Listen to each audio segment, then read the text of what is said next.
Now we move to conceptual clarification, and the first thing we want to do is to answer the question, what is consideration?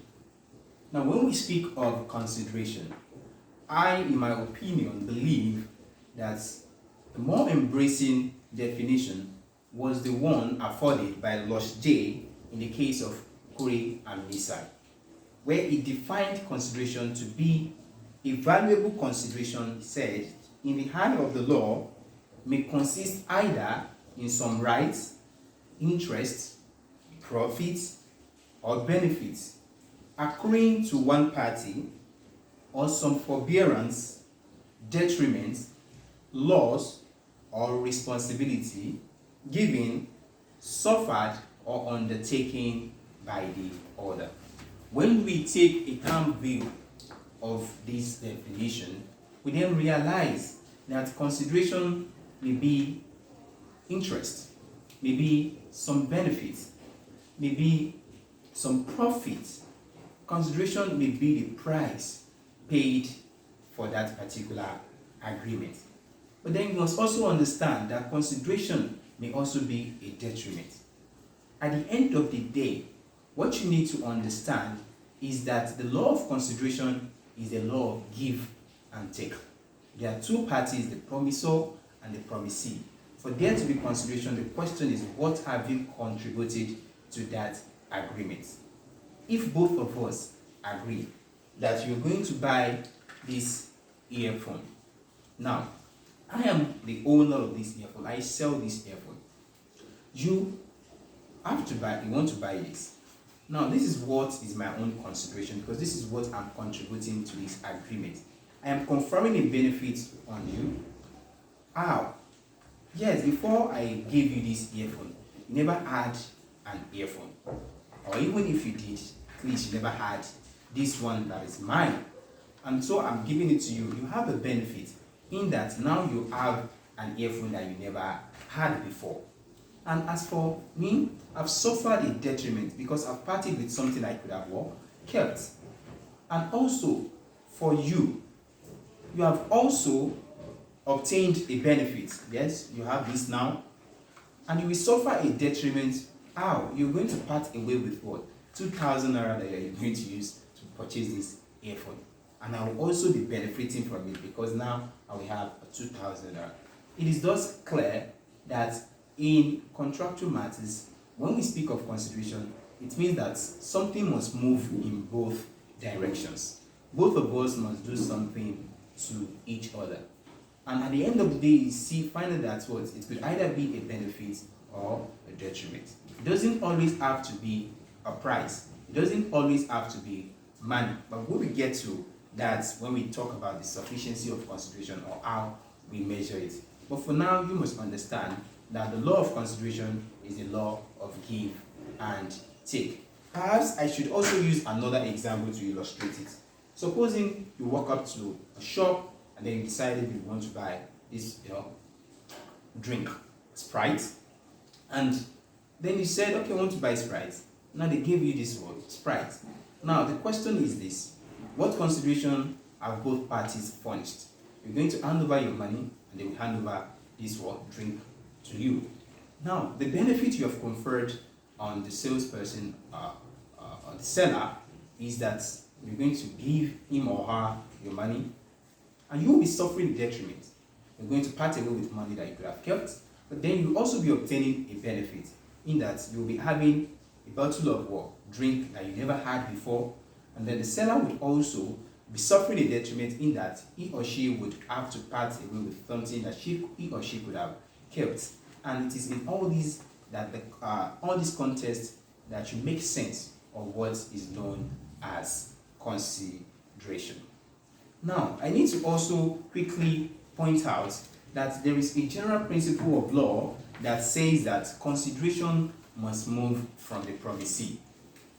The reason why I need to explain this is because I found that it has caused, or it is causing, confusion for students. And the reason is not far-fetched. If you say that the promisee is the one receiving the promise, then why should consideration move from the promisee? He's the one that received the promise. Now you are saying that for you to enforce the contract, consideration must then move from somebody that received the promise. Isn't it supposed to move from the person that gave the promise, that is the promisor? Now I must tell you that your confusion is rooted in your misunderstanding of this term or this expression, consideration must move from the promisee. But let me quickly explain what this means. What this means is that it is he who comes before the court that the court will ask, what consideration have you furnished? Remember that I stated at the very outset that the law of consideration is that the court will not enforce any agreement that lacks consideration. It means that you come before the court to enforce the agreement, the court will ask you, have you furnished any consideration? If no, the court will not enforce it. Now the question is, who will go before the court? Is it the promisor or the promisee? It is most likely always going to be the promisee, because it is the promisee that is trying to enforce a promise that he has received. Take for example, you decided that you wanted to get this earpiece as usual. Now, I gave it to you, I handed it over to you, then you promised you were going to transfer 2,000 naira to me, but then you refused to do so. Now I could go before the court, and then I tell the court that, my lords, I promised to sell this particular earphone for 2,000 naira to this guy. I promised to hand it over, and then the court will ask you. The court will ask me in this regard, what consideration have you furnished, Oluwafemi? In this regard, I am the promisee. Why? Because I am concerned with the promise that you have made to me to pay me 2,000 naira. So I am the promisee. I'm the one appearing before the court. So when the rule says consideration must move from the promisee, it means that it is me that the court will ask that for that promise of 2,000 naira, Oluwafemi, what consideration have you furnished? Take it on the flip side. Supposing you handed over 2,000 naira to me and I refused to give this earphone to you. If you go to the court, you become the promisee. Why? Because you have appeared before the court with respect to the promise that I have made to give you, not your own promise, but the promise that I have made to hand over this earphone to you. And then the court will ask you that you want to enforce a promise, right? A promise that you received, and that is why you are the promisee. The promise you received, the promise to obtain this, then the question will be, what consideration have you furnished?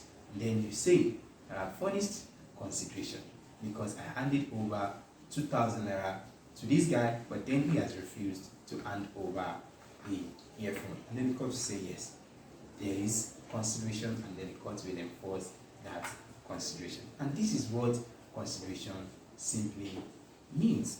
It is a matter of contribution. It is a matter of conferring benefit on someone or suffering a detriment. And you can also see consideration in the light of you parting away with something that you could have kept. That is a detriment to you. And you can also see it in a way of conferring benefit on someone. And may I also point out that consideration does not only have to do with simple contractual obligations such as the payment of money. And it doesn't have to do only with what? Price. We have seen cases where the court have held that forbearance to sue would amount to consideration. That is, where I have a right, a legal right that I can exercise, I have a right to sue you. But you asked me not to bring an action against you, that you're going to do something, and I decided not to do so. You find that by my refusal, or by the fact that I agreed to tarry a little and not bring an action against you, I have furnished consideration. By the time we examine cases like Chidiak versus Eunice, you get to understand. But for now, just get the point. Now, consideration is a matter of give and take. Consideration has to do with the fact that something must flow in both directions. I receive, you receive. I get, you get. Or it could be that I suffered so that you could receive. And that is that on what consideration is. That is what is consideration. We will then proceed to look at how we measure consideration.